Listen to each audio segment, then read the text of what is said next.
हमारे साथ दो वरिष्ठ पत्रकार मौजूद हैं इस महत्वपूर्ण खबर पर चर्चा करने के लिए। केवी प्रसाद जी हैं वरिष्ठ पत्रकार, साथ ही कुर्बान अली जी हैं वरिष्ठ पत्रकार। आप दोनों का बहुत बहुत स्वागत है। सबसे पहले कुर्बान जी, मैं आपके पास आना चाहूंगा। आप इस घटना को किस तरह देखते हैं कि बीजेपी के करीब 400 सांसद, उनमें कोई मुस्लिम नहीं, एनडीए के सारे सांसद, उनमें केवल एक मुस्लिम, वो भी सहयोगी पार्टी का, और सरकार में कोई भी मुस्लिम मंत्री नहीं। क्या आपको लगता है कि बीजेपी जल्दी ही इस दिशा में कोई कदम उठाएगी और नकवी को कोई बड़ी जिम्मेदारी देकर के एक संदेश देने की कोशिश होगी? अगर नकवी को ना भी दिया जाए तो और भी नाम है, आरिफ मोहम्मद खान का नाम भी चलता है, इसके अलावा भी कुछ और मुस्लिम चेहरे हैं, तो किसी न किसी को जगह मिलेगी आपके हिसाब से? देखिए अखिलेश जी, जो भारतीय जनता पार्टी की विचारधारा और तौर तरीका रवैया रहा है, कभी भी उसमें मुसलमान कोई एक घटक नहीं रहे हैं।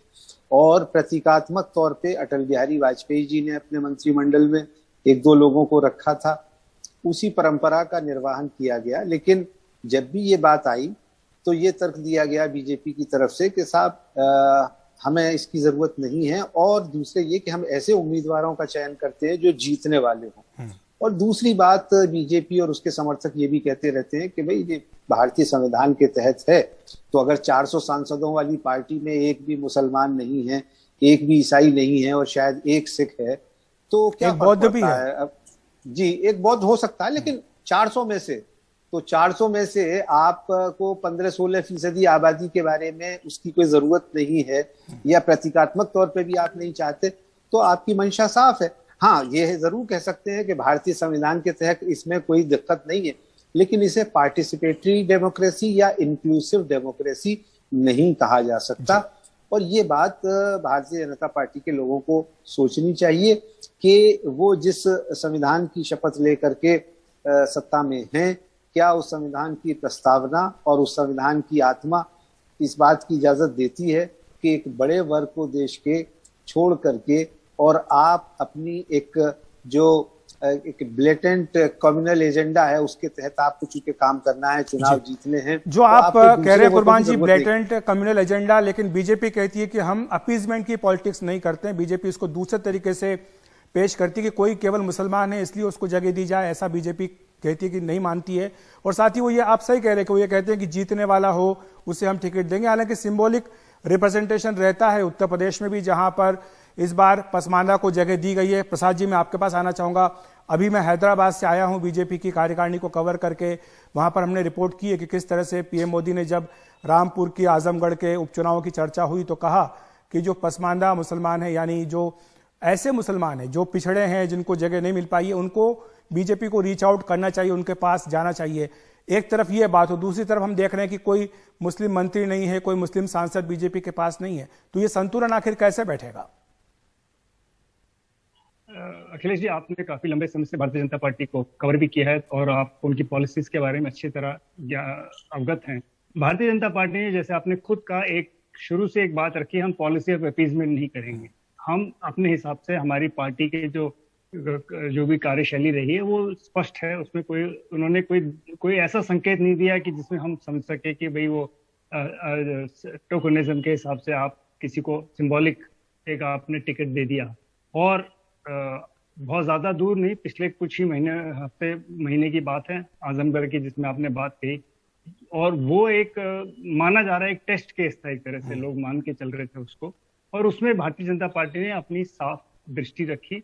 और उस सीट पे, क्योंकि माना जा रहा था, और उसके साथ वाला जो रामपुर का तो वो एक उनको अपना जो मैसेज कन्वे करना था, वो पॉलिटिकल मैसेज वहां से हो गया।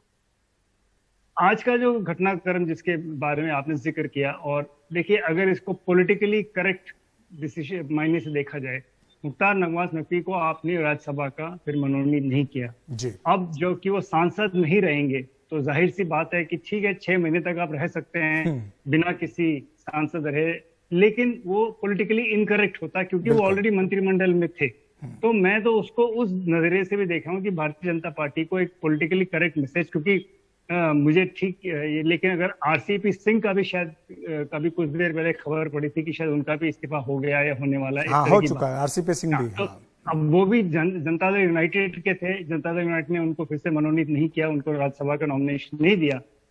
तो वो टेक्निकली वो कंटिन्यू नहीं कर सकते कैबिनेट में। हालांकि जैसे मैं कहा संविधान में एक प्रावधान है कि 6 महीने तक आप रख सकते हैं, लेकिन ये पॉलिटिकली इनकरेक्ट मैसेज जाता है कि जबकि आपको पता है वो नहीं चुन के आने वाले, उनके लिए कोई रास्ता नहीं है। तो मैं इसको एक पॉलिटिकल रिपोर्टर के तौर से अगर उस नजरिए से भी देखना चाहता हूँ। जी कुर्बान जी, मैं आपके पास आना चाहूंगा संक्षेप में, मेरे पास समय थोड़ा कम है, लेकिन आप किस तरह से देखते हैं जो बीजेपी की एक अप्रोच की बात की जा रही है कि पसमानदा मुसलमान जो हैं उनके लिए रीच आउट किया जाए, उन तक जाएं और जो सरकारी योजनाओं का लाभ उन तक पहुंचा है उसके बारे में उन्हें बताया जाए, क्योंकि बीजेपी का अपना आकलन ये है कि जो रामपुर का आजमगढ़ का उपचुनाव हुआ इसमें कुछ वोट उन्हें मिला है मुसलमानों का भी। जी तो अखिलेश जी, अगर पसमानदा मुस्लिम के लिए ही हमदर्दी है तो उन्हीं को रिप्रेजेंटेशन दे दें, कम से कम मिलेगा तो सही। उन्होंने कहा है कि यूपी में दिया है, जैसे यूपी में उन्होंने बनाया, विधान परिषद में भेजा। एक मिनिस्टर वो हमेशा बनाते हैं, वो बनाया है, इस बार वो पसमानदा है, अच्छी बात है, वेलकम मूव है। लेकिन मैं मंडल कमीशन की जो सिफारिशें लागू हुई थी 1990 में, तब से कहता आ रहा हूँ कि जाति व्यवस्था इस देश के हर धर्म में है, और जितनी हिंदू धर्म में है उससे ज्यादा मुसलमानों में भी है। तो मुसलमानों में भी शेख सैयद मुगल पठान है। तो अगर आप यकीन करते हैं पार्टिसिपेटरी डेमोक्रेसी में, और बड़ी तादाद चूंकि बैकवर्ड और दलित मुस्लिम की है, तो कम से कम उन्हें रिप्रेजेंटेशन दीजिए। लेकिन आप रिप्रेजेंटेशन देने की तो बात दूर, उन्हें आरक्षण भी नहीं देते जो संविधान के तहत व्यवस्था है। सुप्रीम कोर्ट में वो मुकदमा चल रहा है। तो कम से कम आप अगर उपराष्ट्रपति बनाते हैं पसमानदा मुस्लिम को ही बनाइए, तो मैसेज तो जाएगा उसका। लेकिन शायद उसमें भी वो ये देखते हैं कि हमारा वफादार कौन है, हमारी लाइन पे चलने वाला कौन है, ये सारी चीजें हैं। लेकिन अगर वाकई प्रधानमंत्री ने जो हैदराबाद में कहा है उसको अगर वो अमली जामा पहनाना चाहते हैं, तो उन्हें बड़ी तादाद में बैकवर्ड मुस्लिम्स को रिप्रेजेंटेशन देना चाहिए, जो मुसलमानों की कुल आबादी का लगभग 80%। जी, मैं संक्षेप में प्रसाद जी के पास भी जाता हूं, इसी पर सवाल पूछ लेता हूं। उपराष्ट्रपति को लेकर के जो चर्चा चल रही है, एक नाम मुख्तार अब्बास नकवी का भी है, एक आरिफ मोहम्मद खान का भी है, थावरचंद गहलोत का नाम भी है। क्या आपको लगता है कि इन्हीं में से कोई होगा, या फिर हमेशा जिस तरह की सरप्राइज होती है उस तरह की आएगी, या दक्षिण भारत का भी इस बार बनता है, क्योंकि राष्ट्रपति आप जो है उड़ीसा से बना रहे हैं, पूर्व से बना रहे हैं, तो आप जो है दक्षिण से कोई उपराष्ट्रपति बना सकते हैं? अखिलेश जी, 2 दिन पहले एक और नाम चला था अटकल के बाजार में, कहिए अमरिंदर सिंह का। हाँ, बिल्कुल। तो इसलिए देखिए, मेरा अपना मानना है कि पहले मर्तबा आप भी राजनीतिक करस्पॉन्डेंट रहे कई सालों से, आज के पिछले 6-8 साल में, जैसे आपने शुरू में कहा कि पत्ते इतने नजदीक रखते हैं कि कहा ये किसी को भनक नहीं लगती कि क्या ना होने वाला है। और वो एक बहुत ही रिस्ट्रिक्टेड टाइप ऑफ डिस्कशंस होती हैं, जिसमें ज्यादा तो वो जो पहले होता था कि आप अंदाजा लगाते थे, जितने नाम आते हैं, पुरानी कहावत है, जिसका नाम पहले छपता है वो सबसे पहले बाहर हो जाता है। जी, शुक्रिया आपका प्रसाद जी और कुर्बान अली साहब, आप दोनों का हमारे साथ जुड़ने के लिए, चर्चा में भाग लेने के लिए।